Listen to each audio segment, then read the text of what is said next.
We want to thank y'all for being here this morning. The purpose of this press conference is to provide updated information on these cases, which have been commonly referred to as the Calder Road homicides or the killing fields by the media. Since the discovery of these victims, Jane Doe and Janet Doe have not been able to be identified despite years of investigation until now. I will provide you with a brief history of these cases and let you know what information we have gathered since the identities are now known.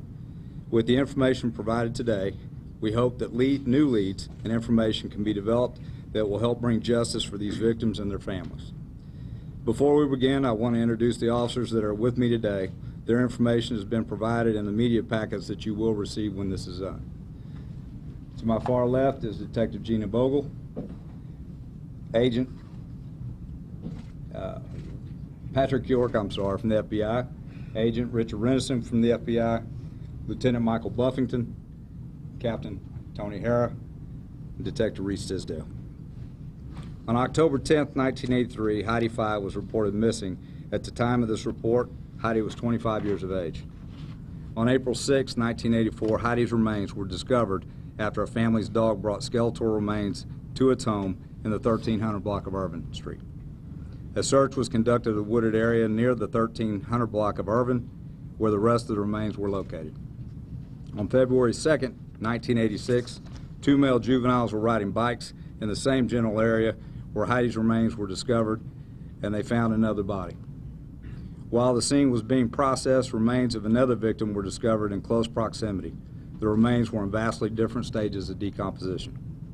Detectives worked with the Galveston County Medical Examiner's Office to attempt to identify these two victims. The first victim was unable to be identified, and she was given the name Jane Doe by the Medical Examiner's Office. The second victim was later identified by dental records as Laura Miller. Laura was reported missing to the police on September 24, 1984. At the time of this report, Laura was 16 years of age.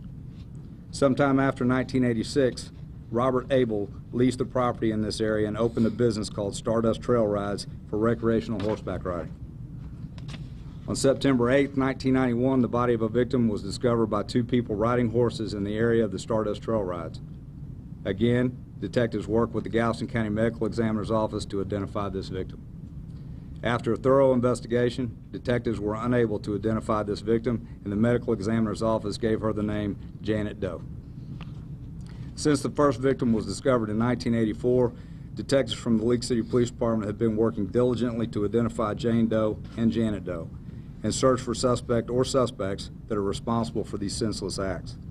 Over the years, there were several attempts to have models made from the skulls of these victims, as well as sketches to reconstruct what they may have looked like before their death to assist with identifying Jane Doe and Janet Doe. In 2016, our detectives became aware of a company called Parabon. We were advised that Parabon was able to provide an image from DNA samples of our unidentified victims that should be a closer representation of what they look like before the time of their death. Detectives started the process of DNA extraction from the remains with DNA Labs International. The skulls of the victims were taken to Dr. Westcott at Texas State University, and 3D composites were printed to assist with the snapshot from Parabon Nanolabs. Jane Doe's snapshot phenotyping results were completed in May 2016, and Janet Doe's snapshot phenotyping results were completed in May of 2017. In April of 2018, we started working on the genetic genealogy of Jane Doe and Janet Doe with GEDmatch. The detectives behind me have worked long hours on the family trees of these victims to try to discover their identities. After months of building these family trees, Agent Richard Renison with the FBI offered his assistance through the use of family tree DNA, known as FTDNA, to compare the DNA profiles of our victims against the FTDNA database. On January 29, 2019, Agent Renison provided our detectives with the results from the FTDNA comparisons. Additional family matches for the victims were discovered in the FTDNA database and was instrumental in helping to complete the family trees for both Jane Doe and Janet Doe. From this process, we were able to identify and locate family members from both victims.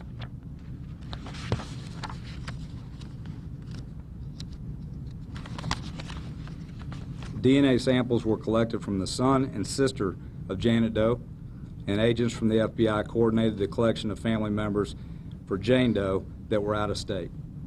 DNA comparisons from all family members were conducted and positive matches were made.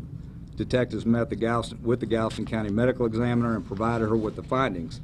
The medical examiner agreed with the results that she was provided and has begun the process to amend the death certificates. Since identifications have been made, detectives have continued their investigations and the following information has been discovered about each victim. Go ahead and pull your. Jane Doe has been identified as Audrey Lee Cook. She was born in November 25th, 1955 in Memphis, Tennessee. Between the years of 1976 to 1985, she lived in Houston and Channelview, Texas. In 1979, she worked as a mechanic for a golf cart company in Houston. In 1980, she worked for Harrison Equipment Company in Houston. In 1981, she worked for a balloon affair in Houston. At some point, she worked as a mechanic for National Rent-A-Car in Houston. December 1985 is the last time that she had contact with her family members. Associates advised that she sold and used cocaine. She is estimated to have been 30 years of age at the time of her death. Janet Doe has been identified as Donna Prudhomme.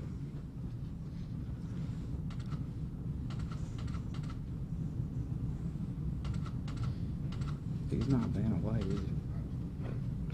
She was born on April 23, 1957 in Port Arthur, Texas. Between 1982 to 1985, she lived in the Beaumont, Port Arthur, Texas area. Around 1986, she moved to Austin, Texas. Around 1988, she moved to the area of Seabrook, Texas, where she lived in several different apartment complexes. In 1991, she lived in Nassau Bay, Texas. We have no information about her employment. It is believed that she was a frequent patron of several of the local bars around the Nass Road 1 in Seabrook, Texas. She was last seen in July of 1991. She is estimated to have been 34 years of age at the time of her death. As previously stated, the purpose of this press conference is to seek the assistance of the media and the public to find more information about Audrey Cook and Donna Prudhomme before the time of their death. We hope that the broadcast of this information will provoke the memory of those who knew or had personal contact with Audrey or Donna, and that they can provide information that will be useful in furthering the progress of the investigation of these cases. If anyone has information in reference to Audrey Cook or Donna Prudhomme, please contact the League City Police Department on our cold case line at 281-338-8220. The point of contact for these cases is Lieutenant Buffington. If anyone from the media wants to set up an interview with him, you may contact our Public Information Officer, Kelly Williamson, at 281-554-1844 to set an appointment. As we open up for questions, we will try to be as transparent as possible. But please keep in mind that these are still active cases and some questions may not be able to be answered at this time. With that said, we're open. Anything concrete to go on? Anything new, other than just trying to interview family and friends? Any new leads immediately generated after the IDs? We have talked to several people that knew both of these women. Thanks, Chief. We have talked to several people that knew both of these women, and it has produced some insight into their lives and the last few years. And that's what we're hoping to reach more people. That's where we're at. We've actually known their identities for several weeks now, and we've been completing those investigations up until this point. And now we need to further that. We need the public's help. We want to know. We want to hear from people that knew these girls, before they went missing. And that's what's going to really, really help our investigation. Were you able to figure out their lives at any point intersect with one another's? No, at this point we have not been able to see where that nexus is between these two girls. Were both reported missing? Neither one of them were officially reported missing. The families had tried to locate them at one time or another. Donna's family actually did contact local law enforcement where she was from, but an official report was never filed. Tell us about any indication of connection between all the cases and the hunt for a So obviously that's our end goal, is we want to complete the investigation, determine who the suspect is. At this time, we really just want to focus on these girls, who they were, the people that knew them up until the point where they went missing, and that's kind of where we want to steer this today. That's really the goal of this press conference. Were there similarities in the manner of death that you can talk about? Maybe you think maybe the same person or a person had something to do with both girls' murders? You know, we're keeping an open mind. We're going to let the case, we're going to let the evidence, we're going to let the leads kind of take us to where that goes. Right now, the only concrete similarity is going to be the location that they were discovered. Do you think that maybe was a little bit of a hindrance that neither were formally reported as missing back then? Because that maybe was something that could have been looked at the time. Yeah, you know, you're talking about a different time. You're talking about the 80s, you know, the early 80s, mid 80s, and then up to, you know, 1991. You know, things were just different then. You know, now, you know, we have social media, you know, everybody's in contact. Back then, people were still writing letters home, you know, so the contact with family members wasn't as often as it is now. So to answer your question, though, yes, obviously, if they had been reported missing, some of the other detectives that worked on these cases before us may have figured it out. So that was somewhat of a hindrance, yes. You said you spoke with family members, obviously. Yes. Exact identities. I wonder if someone on there can tell us what's their reaction?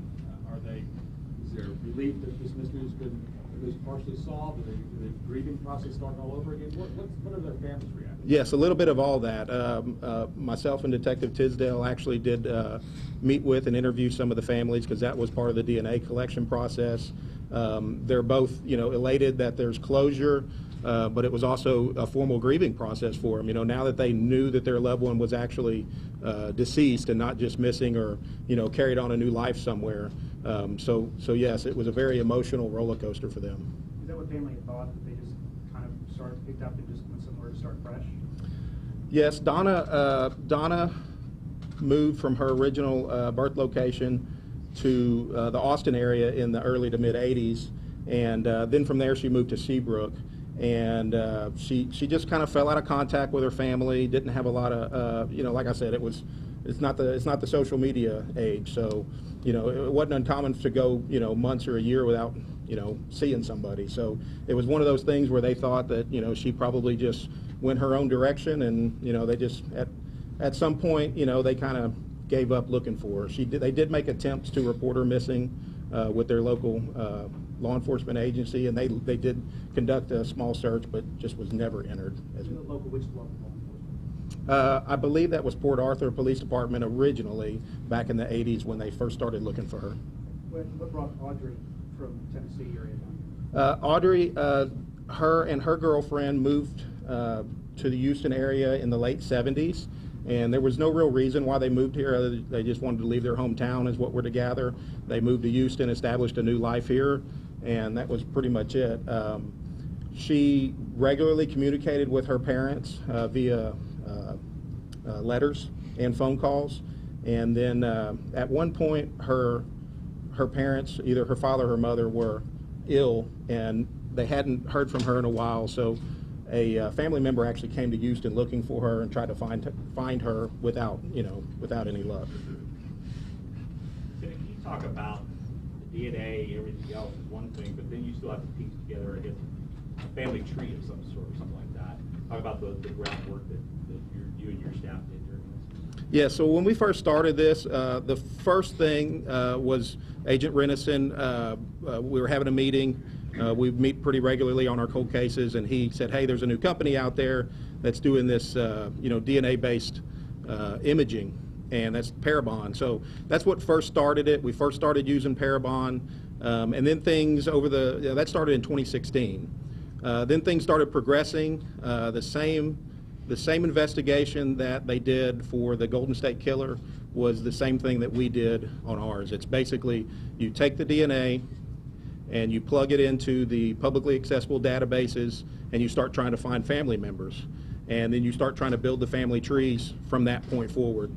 And you're talking about hundreds, if not thousands of people on some of these DNA matches. You know, people that have third cousins once removed they don't even know about. So it can be a very exhausting task building those family trees like that. What does this say about law enforcement's commitment to justice? It's been decades and you guys have not given up on this case. Yeah, you know, I've been working on these since 2015, and several of the detectives have worked on it with me. And I can tell you that, you know, Detective Tisdale, Detective Vogel, Agent Renison and York, you know, we all share a passion for, you know, seeing an end to these. And we're dedicated to them, and we're going to take the same tenacity that we had to identify these girls to move forward and locate a suspect. Just to be clear, did Donna or Andre have close people in their lives here in Houston that were actively looking for them, or one day they just kind of disappeared and nobody really thought about it? We know that Audrey, the girlfriend that she lived with for several years in Austin, they had a falling out, and they parted ways, and that was pretty much it. That was probably about a year to a year and a half before her disappearance and death. Donna, not necessarily. Her sister knew she was living in the Seabrook area, and they communicated it a few times by email, or not by email, but by written mail. But that was about it. They just kind of lived different lives. So was it Donna that had the son? Donna had 2 sons, only one of which is still alive, and then she has a sister. Where's the other son? I mean, you don't have to be like the draft, just general area. We have promised these families that we are going to try to keep their information as anonymous as possible. They're going to come forward on their own volition, so we're gonna allow them to come forward and do that as they please. So now that you have these names and you've been sitting on it for a little bit of time now, do you have any new persons of interest or any suspects?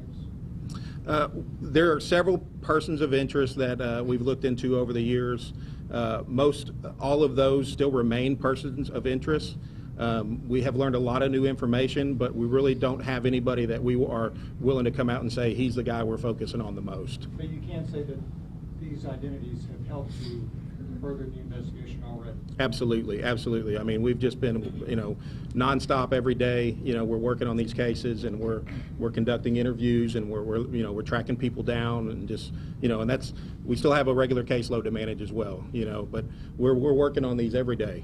One of the main purposes for this press conference, as we stated, was to get as much of this information out through the media as possible, so that anytime, any information that anybody may have that may think is irrelevant at the time would be somebody that could call and let us know what they have. And hopefully, through all this information, there may be a nexus created between all 4 of these. This is the first time that we've had the identity of all 4 girls at one time. So at this point, you don't know where any of the 4, if any, or even if any of the 4 had intersected in any way, shape, or form. We have, you know, like I said earlier, we know that the location, you know, 2 of the girls originate from League City. You know, there's a lot of different theories you can speculate on, you know, but we don't have that one concrete smoking gun piece of evidence that links them all together, no. Like they hung out here, nothing like that. Right, right. Are any similarities between the 4 of them on why they were between the targets? I don't believe so. I don't believe so. Can you talk about kind of the Texas killing field murders? Because this all started in like the 1970s, I believe. And are these the last ones that are unidentified? And can you also talk about how many of these cases have been solved? So when you talk about the Texas killing fields, that's what this is. There's things that you're talking about from the 70s. There have been media stories that have been put out about the I-45 killings from the length of I-45 from Houston to Galveston throughout the years. Are there any nexus or any common threads between those? Don't know. It's a big gap of time.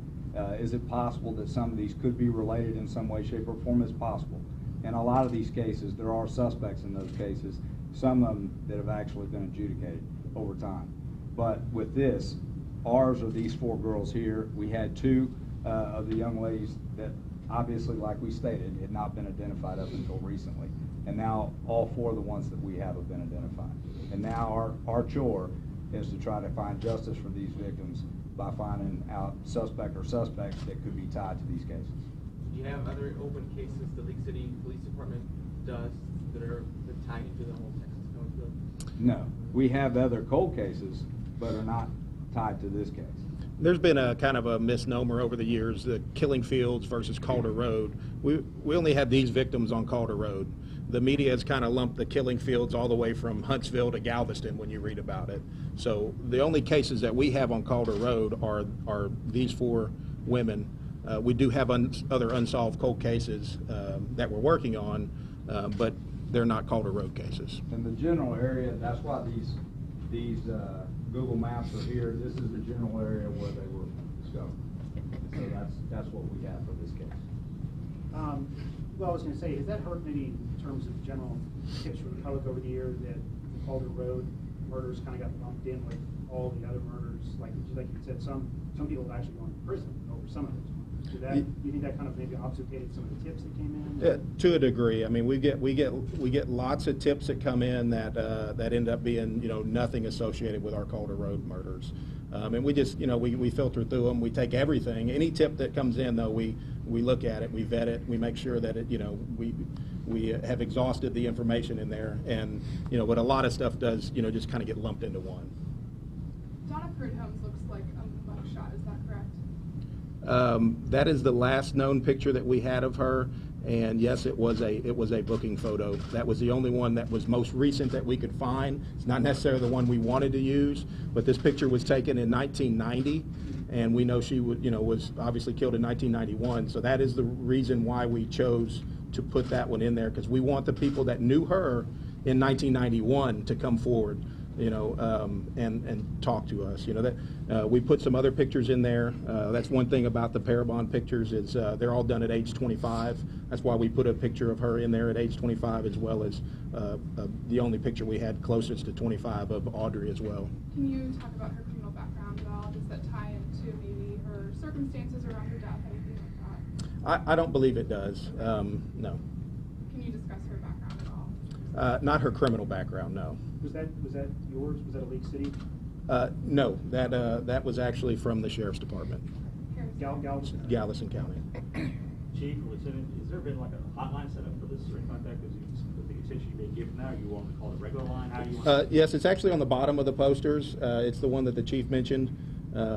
It's our cold case line we've had dedicated. It's the same cold case line that we had up for when we released the Parabon photos. It's 281-338-8220.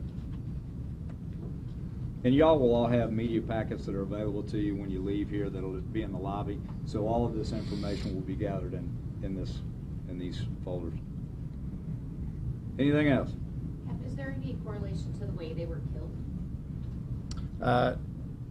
Not necessarily, no. I mean, things have been put out over the years. The prior media releases all the way back to the mid 80s to now have released some of those details about their injuries and things of that nature. But other than that, there's nothing really that too similar. Were there remnants of clothing on the girls when they were found, and did that play a role in trying to identify them at all? These did not have any clothing or anything like that on. No, nothing. Nothing near them, anything like that? Nothing. And Audrey doesn't leave behind any children. I'm sorry? Audrey doesn't leave behind any children. No. I know you said you had promised them anonymity, but can you really share with us? I mean, she had 2 boys. I know you said one had passed away. What did you think happened to his mom? Donna was trying to escape an abusive relationship. That was part of why she moved. And then she fell on some hard times, and the children went to live with the children's grandparents.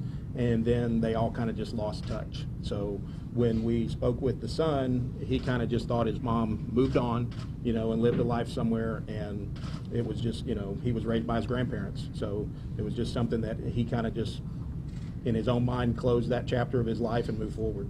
It's got to be hard, though, when you hear that you thought your mom went on and lived life elsewhere, but she didn't just leave. Yeah, no, we had very emotional conversations with these people, and it was no different than telling their loved one that they were just, murdered yesterday. It was the same kind of situation. So what's the time frame between when the kids were turned over to the grandparents grandparents to when Donna was found? I don't have that timeline right now. They were young. They were really young. I don't. It was going to be the early to mid '80s when that took place. So we're talking maybe 10 years. 8 to 10 years, something like that. Again, that 10 years old or 8 to 10 years in between? In between when they went to live with the grandparents. that time for Audrey Cook that's going to be paramount for us is that time from about 85 to 86. That time for Donna Prudhomme is going to be that time from about 90 to 91. That's the information we need. If anybody has anything in reference to that time frame, that's what's going to be paramount for us moving forward. The last contact with the family in 1985 was, I'm sorry if you said this and I missed it, it was phone, letter, you said last contact was December. It was actually a few different things. We have letters that she mailed back home, so it was letter. And then the family was also wiring her money to the Houston area, and we know that she collected that money. So it was all a kind of a combination. They made some phone calls, some letters, and then the Western Union or whatever service they used to wire that money. So the family saved those letters all those years? Yes, they did. Yes. Audrey, it says she sold and used cocaine. Do you suspect that? So we put that out. We put that on there because, again, the whole purpose of getting this out is we want to develop leads. So, we put that out there because we know that's a fact. We know that she was involved in that scene, and we want people to come forward that maybe even associated with her at that level. We want everything out there. We want to try to jog as many memories as possible from people that were associated with her. Maybe they don't remember her name, but now they remember a picture and remember that they bought some cocaine from her. So that's the reason we put that out there, is we are committed to developing those leads on these cases. So at this point, you don't have any connection between cocaine and her death? No. I know you said you don't have that smoking gun suspect, but does this help narrow the list of suspects? Maybe said, this person. It has to some degree, yes. The one person that I can say has been completely ruled out is Mark Stallings. Many people have interviewed him over the years. Many books and articles were written about him, and I can tell you that he fabricated all of that. I have ruled him out as a possible suspect in these cases. On the Donna Prudhomme On case. Donna Prudhomme in the 1991 case. What about Todd Hedrick? Oh, I'm sorry, go ahead. The timeline, I guess, who was first? Heidi Fye was the first victim. Then the same day Audrey Cook was found, Laura Miller. No.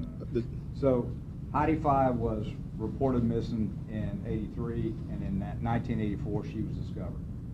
Back in 1986, then we had Audrey Cook was discovered, and then while they were out on the scene, Laura Miller's remains were discovered.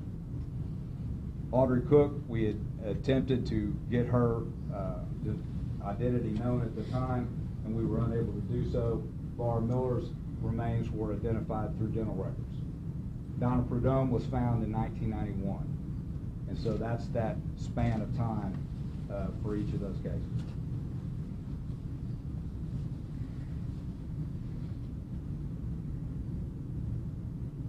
Anything else? Guys, we appreciate y'all coming. All the help that we can get from y'all is grateful, and if there's anything else you need, you have the information. We have media kits that are available that will be in the lobby, and so any information that you need should be in those kits. All right? Thank you very much. Thank you, Chief. Sir?